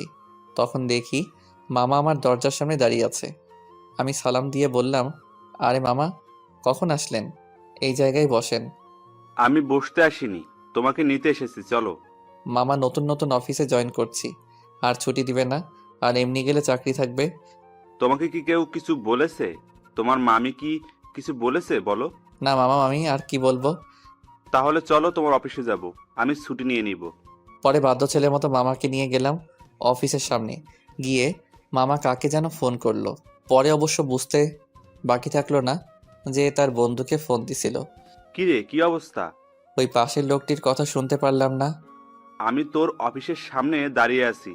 লোকটি কি বলল শুনতে পেলাম না। কিছুক্ষণ পর দেখি আমাদের অফিসের বস বের হয়ে আসলো। আশা দেখে সালাম দিলাম। ওয়ালাইকুম আসসালাম। শুভ আমার ভাগিনা, ওর ছুটি লাগবে। আরে শুভ তোর ভাগিনা হয়? আগে বলবি তো, বললে আগেই ছুটি দিয়ে দিতাম। শুভ ছুটি চাইছিল কিন্তু দেই নাই, আরও বকা দিছি। এখন তো জানলি, ছুটি দিবি নাকি চলে যাব আমি? আরে তুই আইসে ছুটি না দিয়ে পারি বল? চল কিছু খাই। চল। পরে একটা রেস্টুরেন্টে গেলাম, গিয়ে খাইতে বসলাম। তা শুভ কি কাজ কিছু পারে না পারে না? পারে, কিন্তু নতুন তো, তাই মাঝে মাঝে সমস্যা হয়। কিন্তু পারফরমেন্স ভালো, আগাতে পারবে। হঠাৎ করে আসলি, ফোন দিয়ে আসতি, তোর ভাবি শুনলে খুশি হতো। সময় নাই রে, এখানে দুইটা কাজের জন্য এসেছি। এক হলো তোর সাথে দেখা করতে, আর ভাগিনাকে নিতে। মামা একটা কার্ড বের করে দিল আর বলল, বিয়ের দিন চলে যাইস, আমার মেয়ের বিয়ে, আর কোনো কিন্তু চলবে না বলে দিলাম। ঠিক আছে, চলে যাব। তাহলে আজকে উঠি রে, বাড়িতে অনেক কাজ, বুঝতেই তো পারছস। আচ্ছা যা। পরে আমরা চলে আসলাম, এসে সরাসরি নানির বাড়ি। নানির বাড়ি অনেক মানুষ, সবাই আমাকে দেখে কাছে আসলো, সবাই কথা বলল। কিছুক্ষণ পর আমার ছোট কিউট বোনটা আসলো আর বলল, আমার জন্য কি নিয়ে আইসো? কিছুই না। তোমার সাথে কথা নেই, যাও। ঠিক আছে না। নীলা আমাকে চকলেট দেয়গা। পরে ছোট বোন চকলেটটা নিয়ে দৌড় দিল। আমি আম্মুর সাথে কথা বললাম, বলে ফ্রেশ হয়ে কিছু খেয়ে নিলাম। সেতুর সাথে এখনো দেখা হয়নি, অনেক খুশিতে আছে মনে হয়। বিয়ের সব আয়োজন কমপ্লিট করা হলো। বিয়ের দিন যেটা ভাবি নাই ওই কাজটাই হয়েছে। আরে ভাই, যেটা ভাবতেছেন ওইটা হয় নাই। আপনারা ভাবছেন সেতুর সাথে বিয়ে হবে, কিন্তু বিয়ে হবে না। আসলে আমি মেয়েদের উপর কোনোদিন ক্রাশ খাই নাই, বলতে পারেন কাউকে প্রথম দেখায় ভালোবেসে ফেলিনি। কিন্তু সেতুর বিয়েতে একটা মেয়েকে দেখি, যাকে দেখে বুড়াই ফিদা হয়ে যায়। ভালোবেসে ফেলেছি, কিন্তু মেয়েটিকে চিনি না। মামার বাড়ির আত্মীয়দের যতগুলো মেয়ে আছে সবগুলোই চিনি, কিন্তু এই মেয়েকে চিনলাম না। অত ভেবে লাভ নাই, শুভ আগে ভাব কিভাবে মেয়েটাকে পটানো যায়। যেভাবে হোক বিয়ের কয়দিনের ভিতর পটাতে হবে, না পটালে হাতছাড়া হয়ে যাবে। যেই ভাবা সেই কাজ। দেখতে পেলাম মেয়েটা একাই বসে আছে। আমি তার কাছে গিয়ে বসলাম। বসে থেকে বুকের বাম পাশে হাত দিয়ে বলতে লাগলাম, উহ, আহ, ইস। আপনার কোনো সমস্যা হয়েছে? ডাক্তারকে ডাক দিতে বলবো? উহ, ওহ, ইস, দেখতেই পারছেন বুকের বাবাসে চিনচিন করছে। ডাক্তারকে ফোন করব? এই ব্যথা ডাক্তার দিয়ে ভালো হবে না। এই ব্যথা ভালো হতে হলে আপনাকে লাগবে গো, আপনাকে। আরে আপনি কি বলেন এসব? আপনি পাগল হয়েছেন নাকি? প্রেমে পড়লে যদি পাগল হতে হয় তাও হব তোমার জন্য। কি বলেন এসব? এই বলে মেয়েটি চলে গেল। আমি ওর চলে যাওয়ার দিকে তাকিয়ে রইলাম, ধ্যান ধরে বসে আছি। তখনই মামা বলল, শুভ এই কাজটা করতো। কাজ করতে চলে গেলাম, কিন্তু ওই মেয়েটির মায়াবী চোখ, এলোমেলো চুল, এত সুন্দর চাহনি, মিষ্টি মিষ্টি হাসি, সব মিলিয়ে পুরাই জোস। ভাবতে লাগলাম নামটা কিভাবে শোনা যায়। বাড়িতে যতগুলো লোক আছে তাদেরকে খাবার দিতে হবে, আর আমার দায়িত্ব হলো টেবিল ঘুরে ঘুরে দেখা। টেবিলের উপর সব কিছু রাখা হবে, সব আত্মীয়দের যা কিছু খাবে সব নিয়ে নিয়ে খাবে। ওইটাই দেখা লাগবো কোন জায়গায় তরকারি শেষ হলো, পানি শেষ হলো, কারো খাইতে প্রবলেম হইতেছে কিনা। এত কাজ আর বিয়েবাড়ির এত মেয়েদের মাঝে আমার চোখ শুধু ওই মেয়েটিকে খুঁজে। বিয়েবাড়িতে মেয়ে পটানো আর কথা বলার জন্য একেবারে পারফেক্ট জায়গা। অবশেষে সবাইকে খাইতে দেওয়া হলো। অনেকে আসলো, কিন্তু ওই মেয়েটিকে আসতেছে না। কিছুক্ষণ পর সেতুর বড় বোনের সাথে আসলো ওই মেয়েটি। পরে খাবার পরিবেশন করা হলো। আমি আসতেই রিধি আপু যে টেবিলে বসেছে ওই টেবিলে গেলাম। রিধি আপুকে বললাম, একা খাচ্ছ? একলা খাবো কেন? এই যে কত মানুষ আমার আশেপাশে। আচ্ছা, আমাকে সাথে নিয়ে খাইলেও তো হয়। একটা মাংসের টুকরা খাওয়াই দাও। হ্যাঁ কর, খাওয়াই দিতেছি। আপা, এই মেয়েটার নাম কি? কোন মেয়েটা? তোর ডান পাশেরটা। ও, এর নাম হলো আফরিন। এ হলো। আর কিছু শুনতে চাই নাই, নামটা দিয়েই চলবে। আচ্ছা, মেয়েদের নাম শুনে কি করবে? আবার প্রেমে পড়ে গেলে নাকি? আফরিন শুধু সবকিছু শুনতেছে আর অবাক দৃষ্টিতে আমাদের দিকে দেখছে আর খাচ্ছে। কি যে বলো না তুমি! প্রেমে পড়ে কি করবি? ফুপুকে বলে একটা বিয়ে করে ফেল, বয়স তো আর কম হলো না, আর কিছুদিন গেলে বুড়ো হয়ে যাবি, বউ পাবি না। আফরিনের মতো সুন্দর একটা মেয়ে পেলে তো এখনই বিয়ে করে ফেলতাম। আফরিন একটু কাশি দিল খাক খাক করে। আর নিধি কি বললি তুই? আর আমি এটা বলে ওখান থেকে চলে আসলাম। বেশিক্ষণ থাকলে প্রবলেম হয়ে যেত। সবার খাবার খাওয়া শেষ হলো, তখন মামা বলল, শুভ তুমি কি কিছু খাইছো? না মামা। তুমি তাহলে নিজের রুমে যাও, খাবার পাঠিয়ে দিতেছি। কিছুক্ষণ পর সেতুর শ্বশুর বাড়ি থেকে লোক আসবে, তখন তো আর খাইতে পারবা না। খাবার খেয়ে ভালো ড্রেস পরে এটা পরিবর্তন করো, গরমে ঘামের কারণে ড্রেসটা নষ্ট হয়ে গেছে। ঠিক আছে মামা। পরে চলে গেলাম নিধি রুমে। গিয়ে দেখি নিধি, আফরিন আরও কয়েকটা মেয়ে বসে থেকে ফোন চাপছে। আমাকে দেখে নিধি বলে উঠল, ক্যারে বান্দর, এখানে কি করস? আফরিনের দিকে তাকিয়ে থেকে বললাম, তাকে না দেখে আর থাকতে পারলাম না। কাকে রে? বুঝবি না রে। আপনারা হয়তো ভাবছেন নিধির ঘরে খাইতে যেতে বলল কেন। এখানে একটা কারণ হলো, বাড়িতে অনেক আত্মীয়, এখন আমাকে আলাদাভাবে খাওয়াতে হলে আলাদা একটা রুম তো লাগবে, তাই না? তখনই মামা খাবারের প্লেট নিয়ে ঢুকলো আর আমি টেবিলে বসে পড়লাম। মামা নিধিকে দেখতে পেয়ে বলল, তুই শুভকে তুলে তুলে দিস, শুভ তো তুলে নিয়ে খায় না। ওকে চাচ্ছু? সবার সামনে রেখে তরকারির বাটি, ভাতের বাটি আর যা কিছু আয়োজন করছিল সব খাইতে বসছি। তখন ছোট মামি এসে বলল, শুভ, ভাত নেও, তরকারি নাও। এমনকি মামি তুলে দিল। আমিও খাইতে লাগলাম। ছোট মামি চলে গেল, মেজো মামি আসলো, মেজো মামিও এসে তরকারি দিল, ভাত দিল, আমিও নিলাম। পেট ভরে গেছে। মেজো মামি চলে যাওয়ার পর আসলো সেতুর আম্মু, এসে বলল, তরকারি নাও।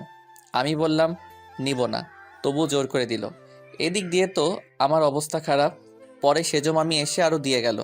আমার পেটে তো ঢুকে না। পিছনে তাকিয়ে দেখি নিধি আর ওর সাথে বসে থাকা মেয়েগুলো হাসতেছে। আর কাটা ঘায়ে নুনের ছিটা দেওয়ার জন্য নিধি এসে বলল, চামচ দিয়ে মাংস প্লেটে দিয়ে বলল, এই নিয়ে খা, বেশি করে খাওয়া।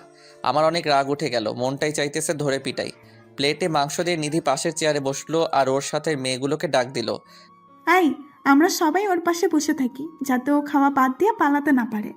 ব্যাককেল মেয়েগুলো সবাই পাশে এসে বসলো, সাথে আফরিন সহ। আফরিন মনে মনে বলতেছে, আমাকে অনেক জ্বালাইছোস, এখন একটু প্রতিশোধ নেই। আফরিনও মাংস তুলে দিল আর বলল, খাও, খাইলে শরীর ভালো থাকবে। আফরিন এই কথা বলার সাথে সাথে বললাম, ভাবছিলাম খাবো না, কিন্তু এখন খাবো। হাজার হলেও আমার গার্লফ্রেন্ড এত আদর করে দিল, আমি কি না খেয়ে পারি?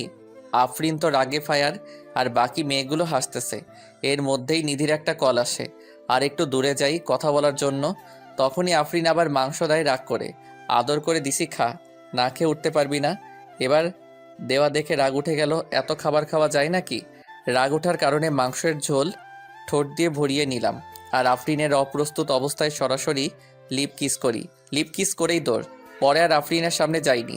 কিছুক্ষণ পর সেতু শ্বশুরবাড়ির লোক আসবে, সেই জন্য সব কিছু আরও সুন্দর করে সাজানো হলো। কিন্তু যেই সময় এই সেতু শ্বশুরবাড়ির লোকজন আসার কথা ছিল, ওই সময় পার হয়ে যাচ্ছে, কিন্তু কেউ আসছে না। তখন মামা কল করে ঘটকের কাছে। ঘটক মনে হয় কি বলল, তা শুনে মামা চোখে পানি এসে পড়েছে এবং মামা মাথায় হাত দিয়ে বসে পড়ল। পরে আমি আরও মামা এগিয়ে গেলাম, গিয়ে জিজ্ঞেস করলাম কি হয়েছে। মামা যা বলল তাতে তো আমার হুঁশ উড়ে যাওয়ার মতো অবস্থা। কথা হলো সেতুর যার সাথে বিয়ে হওয়ার কথা ছিল সে নাকি অন্য মেয়েকে নিয়ে পালিয়ে গেছে। বাকি মামারা ওই মামাকে সান্ত্বনা দেওয়ার জন্য বলল, চিন্তা করিস না, আমরা তো আছি। সেতুর আব্বু উঠে আমার দিকে তাকালো আর বাকি মামারাও আমার দিকে তাকালো। তারপর মামারা কি মনে হয় চোকাচুকি করে চলে গেল আমার বাপের কাছে। আব্বুকে কি যেন বলল, আব্বুও হ্যাঁ হু করলো। পরে আম্মুর কাছে গিয়ে ওই কথাগুলোই বলল।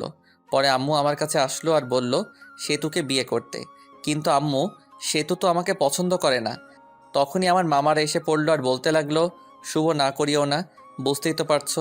পরে আমিও রাজি হয়ে গেলাম। বর সেজে গিয়ে মণ্ডপে বসে পড়লাম। বিয়ে পড়ানো শেষ হলো, বর কনে একসাথে করে মিষ্টি করানো হলো। একটু আর চোখে আফরিনকে দেখলাম, দেখে আফরিন মনটা খারাপ করে আছে। হয়তো আফরিনও ভালোবেসে ফেলেছিল আমাকে।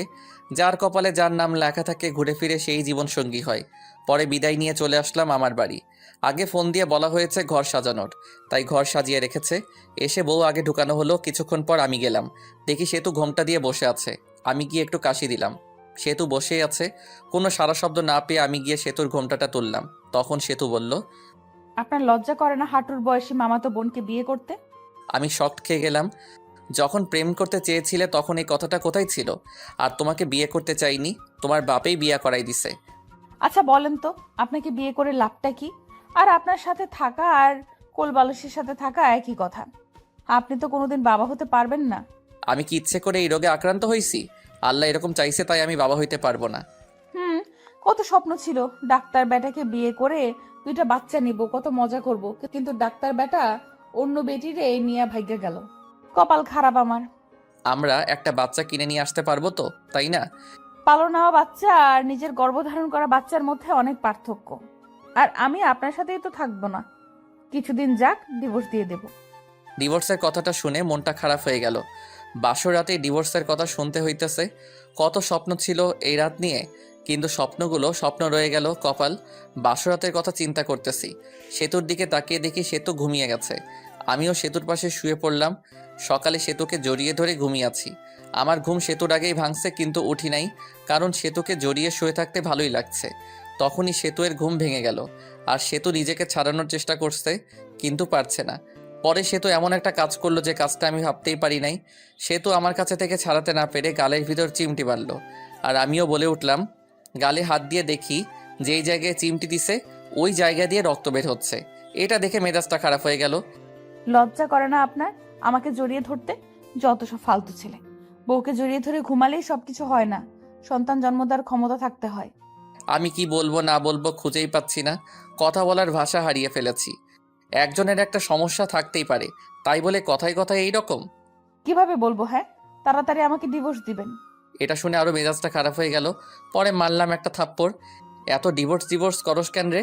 ডিভোর্স কি খুব ভালো জিনিস নাকি? ডিভোর্স দিলে আমার কিছুই হবে না। আর তোর সাথে ছেলেরা কথা বলবে, কিন্তু কেউ বিয়ে করার জন্য না, শুধু তোর দেহ লুটার জন্য। এইগুলো বলে আমি চলে আসলাম বাহিরে। বিয়েটা কীরকম হলো তা আপনারা জানেননি, তাই আমাদের বাড়িতে বেশি আয়োজন নেই। আমার ভালো বন্ধু আছে আমার বাড়ির পাশে, ওর নাম রবি। আমি রবিদের বাড়িতে চলে গেলাম। মনটা ভালো ছিল না, তাই game mode do not disturb চালু করে গেম খেলা শুরু করলাম আমি আর রবি। সেতুকে এসব কথা বলার পরে সেতুর আরও রাগ করেছে। সেতু ফ্রেশ হয়ে বাইরে এসে সবার সাথে কথা বলতেছে। আম্মু আব্বু আমাকে খুঁজতেছে, কারণ সকালে একেবারেই আমাকে দেখে নাই। 12টার সময় গেম থেকে বের হয়ে দেখি 50টার মতো মিসড কল উঠে আছে। দেখি আম্মুয়ের নাম্বার থেকে কল এসেছে, আব্বু কল দিছে, আরেকটা অপরিচিত নাম্বার। আমি রবিদের বাড়ি থেকে বের হয়ে বাড়ির দিকে হাঁটা ধরলাম আর অপরিচিত নাম্বারটাতে কল ব্যাক করলাম। কল রিসিভ করে কিন্তু কথা বলে না। কে আপনি? হ্যালো হ্যালো, কিন্তু কথা বলে না। কিছুক্ষণ পরে পরে বলল আমি আমি বলার পর চিনতে পারলাম সেতু কল দিছে। পরে কলটা কেটে দিছি। দেখি বাড়ির কাছাকাছি এসে পড়ছি। বাড়িতে ঢোকার পরপরই আব্বু আম্মু জিজ্ঞেস করলো কই গেছিলা? রবিদের বাড়িতে গেছিলাম। এই কথা বলার সাথে সাথে শুরু হলো বকাবকি। আমি চুপচাপ সব কিছু শুনে ঘরে গেলাম, গিয়ে ফোনটা চার্জ দিলাম। ঘরে সেতু বসে আছে। আমাকে দেখে জিজ্ঞেস করলো কই গেছিলেন এত সকালবেলা? কই গেছিলাম তুমি শুনে কি করবা? ফোনটা চার্জে দিয়ে বাইরে এসে পড়লাম। আমাদের বাড়িতে হালকা কিছু আয়োজন করা হয়েছে সেতুদের বাড়ি থেকে। 2-3 জন লোক আসবে আমাদের নিতে। আমি ফ্রেশ হয়ে ঘরে গিয়ে শুয়ে আছি আর সেতু বসে থেকে ফোন চাপতেছে। ফোন চার্জে তাই টিপতেও পারছি। সেতুর দিকে তাকিয়ে আছি। ওরকম তাকিয়ে থাকেন কেন? তখনই একটা ফোন আসলো। দেখি আমার বন্ধুর গার্লফ্রেন্ড এবং আমার ন্যাংটাকালের বান্ধবী ফোন দিছে। নাম হলো মিথিলা। ফোন চার্জে ছিল তাই রিসিভ করে স্পিকার বাড়িয়ে দিয়ে বললাম, কি রে শয়তান, বিয়ে করলি আর একটু কইলিও না? তাতেই আবার বলতি বিয়ে করার সময় তোদের ছাড়া বিয়ে করবি না। হঠাৎ করে সব কিছু হয়ে গেছে। রবিকে বলার টাইম পাই নাই। রবি বলল তোর বউ দেখতে একদম বাজে। আমার দেখে রবির হিংসা হয়েছে, ওটা সুন্দর না তাই। আরো কি শুনলাম? কি শুনলি? শুনলাম রাতে বলে বিলাই মারতে পারস নাই। ধুর বেটি, এসব কি বলস? এমনি বললাম রে। পরে কথা কইরো, ফোন চার্জে আছে। আগে তো অনেক কথা বলতি, এখন বউ হয়েছে না, কথা বলবি কেন? বাবু রাগ করো না, রবি চিপাই নিয়ে চকলেট দিবনি। বান্দর, চিপায় নিয়ে চকলেট দিবে মানে? রবিকে বললেও রবি বলবনি কিভাবে চিপাই নিয়ে চকলেট দিতে হয়। এই কথা বলে কলটা কেটে দিলাম। আমি কেটে না দিলে কথা বলতেই থাকতো। ফোনটা রেখে সোজা হয়ে পিছনে তাকাতেই পারি নাই, দেখি সে তো দাঁড়িয়ে আছে। মেয়েটা কে ছিল আর আমাকে খারাপ দেখা যায় এটা বললো কেন? মেয়েটা কে আছে তোমাকে বলবো কেন? আর যাকে দেখতে যেরকম লোকে তো তাকে সেরকম বলবে। তুমি ওকে বাবু বললা কেন? ভালো লাগছে তাই বলছি। আর আপনি থেকে তুমি বলছো কেন? আমি তোমার বড়, সম্মান দিয়ে কথা বলবা। সে তো ঘরে বউ রেখে অন্য মেয়ের সাথে কথা বলতে লজ্জা করে না? লজ্জা করবে কেন? তোমাকে তো ডিভোর্স দিয়ে দিব। এটা শুনে রাগ করে সেতু চলে গেল, আর আমি শুয়ে রইলাম। কিছুক্ষণ পর সেতুর বাড়ি থেকে লোকজন আসলো। খাওয়া দাওয়া করে শ্বশুর বাড়ির দিকে রওনা দিলাম। শ্বশুর বাড়ি যাওয়ার পর সেতুকে জ্বালানোর জন্য। মেয়েদের বলতে কাছের মানুষকে জ্বালানোর সহজ উপায় হলো কাছের মানুষের সামনে অন্য মেয়েদের সাথে কথা বলা। শ্বশুর বাড়িতে যাওয়ার পর সেতুদের সব আত্মীয়রা ছিল। গিয়ে দেখি আফরিনও আছেই। মেয়েটার মনটা অনেক খারাপ। কপালে যা থাকে তাই তো হয়। আমাদের যে থাকার রুম দেওয়া হয়েছে ওই রুমে আগে থেকেই সেতু ছিল। পরে গেলাম, গিয়ে দেখি সেতুর বোনগুলো একসাথে বসে আছে। আমিও তাদের সাথে যোগ দিলাম। ওদের ভিতর থেকে একটা মেয়ে, দুলাভাই কত হ্যান্ডসাম। ও মা তাই নাকি? তুমিও অনেক কিউট। সেতুর সাথে বিয়ে না হলে তোমাকেই বিয়ে করতাম। সবাই হেসে দিল। তখন আরেকটা মেয়ে, দুলাভাই সেতুকে হানিমুনে কই নিয়ে যাবেন? সেতুকে নিয়ে হানিমুনে যায় কি হব? হানিমুন তো শালিদের নিয়ে যাইতে হয়, তাহলে মজা বেশি হয়। আমি তো ভাবছি সেতুকে রেখে তোমাদের সবাইকে নিয়ে হানিমুনে যাব। আহারে, সেতুকে রাইখা গেলে সেতু কষ্ট পাইবো। সে তো আনরোমান্টিক একটা মেয়ে। সেতুকে নিয়ে হানিমুনে গেলে টাকাটাই নষ্ট। তা না, তোমরা অনেক রোমান্টিক মনে হইতেছে। সেতুর দিকে তাকিয়ে দেখি সেতু সাপের মতো ফসফস করতেছে। যা, তোরা সবাই যা, ঘর থেকে বের হ। আমি ঘুমাবো, অনেক ঘুম ধরেছে। চলে যাচ্ছি। তোর স্বামীর ভাগ আমি নেব না। এই বলে সবাই চলে গেল। সেতু দরজা আটকিয়ে দিল, আর আমার কাছে এসে বলতে লাগলো, ছি ছি, অন্য মেয়েকে হানিমুনে যেতে চাও, শরম করে না? বুঝলাম না, আমি তো ওদের সাথে মজা করে বলছি। পরে সেতু শুয়ে পড়ল। আমিও শুয়ে থেকে গেম খেলতেছি ফুল সাউন্ড দিয়ে, যেন সেতু ঘুমাতে না পারে। বাইরে গিয়ে গেম খেলুন, আমার ঘুমের সমস্যা হচ্ছে। সমস্যা হলে অন্য ঘরে গিয়ে ঘুমাও। সেতু পরে ফোনটা নিয়ে রেখে দিল। আমিও বাচ্চাদের মতো শুয়ে রইলাম।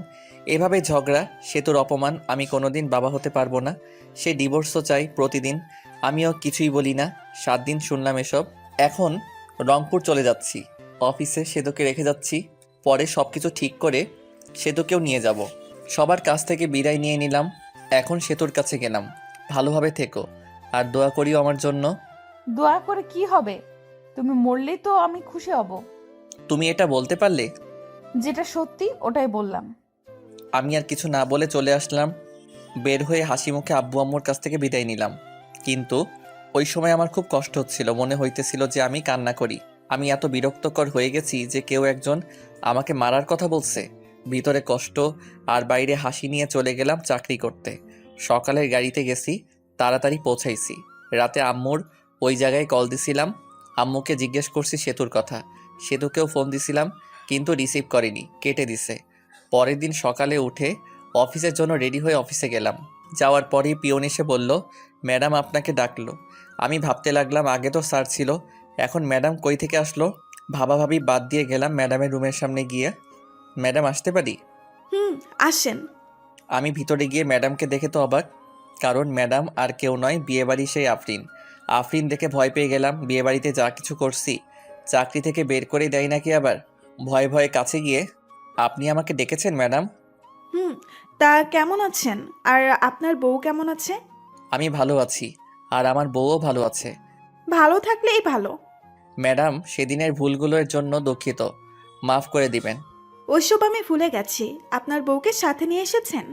না, কিছুদিন পরে নিয়ে আসবো। নিয়ে আসলে আমাদের বাড়িতে নিয়ে যান সময় করে। আপনি বসের কি হন? আপনার বস আমার বাবা হয়। এমনি আপনার সাথে দেখা এবং অফিসটা ঘুরে দেখতে এসেছি। ম্যাডাম তাহলে আসি, অনেক কাজ করতে হবে, অনেক দিন পর আসলাম, দেখতেই তো পারছেন। এরপর কোনোদিন দেখা হলে ম্যাডাম বলবা না, নাম ধরে বলবা এবং তুমি করে বলবা। জি। পরে আসলাম কেবিনে বসে কাজ করা শুরু করলাম। কাজ শেষ করে ম্যাচের দিকে রওনা দিলাম। আজকে অফিস ছুটির আগে বের হয়েছি, কারণ হলো একটা বাসা খুঁজে বের করতে হবে। ম্যাচে তো আর বউ নিয়ে থাকা যাবে না। বাসা খুঁজেও পেলাম, বাসা ঠিক করে ম্যাচে ফিরলাম। পরের দিন বাসায় শিফট হব। পরে বাসায় শিফট হলাম। এখন বাসায় থেকে অফিস যাওয়া আসা করি। আমি রংপুর এসেছি 7 দিন হয়ে গেছে। এই 7 দিনে সেতুকে কল মেসেজ দিছি, কিন্তু কোনো রিপ্লাই পাইনি। একদিন সেতু আব্বু আম্মু এবং সেতুর আব্বু আম্মু সবাই একখানে বসে থেকে গল্প করছিল। তখন সেতু সবাইকে একটা প্রশ্ন করে, আম্মু, ওর কি কোনোদিনও বড়সড় অ্যাক্সিডেন্ট হয়েছিল? না, শুভ খুব সাবধানে চলাচল করে। সবাই নাই করলো, কারণ আমার তো অ্যাক্সিডেন্ট হয়নি। কিন্তু ও তো বললো ওর একটা বড় অ্যাক্সিডেন্ট হয়েছিল, তারপর থেকে ওর বাবা হওয়ার ক্ষমতা হারিয়ে ফেলেছে। তোমার সাথে মজা করার জন্য বলেছে এসব। ও তো কোনো ডাক্তার দেখানোর জন্য হাসপাতালেও যায়নি। আমি তো অনেক বড় ভুল করে ফেলেছি। কি ভুল? আমি তো শুভর কথা বিশ্বাস করে শুভর সাথে অনেক খারাপ ব্যবহার করছি। শুভর কাছে ক্ষমা চেয়ে নিও, তাই হবে। পরে সে তো ওইখান থেকে চলে আসে আর ঘরে এসে ভাবতে লাগে পুরোনো কথাগুলো। এখন শুভকে কিভাবে পটানো যায় সেটাই ভাবতে হবে। শুভকে জানানো যাবে না যে আমি এসব জানি। শুভকে যখন আমি ভালোবাসি এর কথা বলেছিলাম, ও তখন বলেছিল এটা আবেগ। আমি তো কত কিছু বলেছিলাম, তারপর তো আমি কত খারাপ ব্যবহার করলাম। এখন শুভ কি আমায় মেনে নিবে? এখন শুভ ভালোবাসার কথা বললে কি ভাববে? শুভর সাথে তো আমি এই কয়দিন কথাও বলিনি। অনেকবার ফোন দিছে, আমি তোর ফোনটাও ধরিনি। পরে তো আবার ফোন দিবেই, তখন কথা বলবো।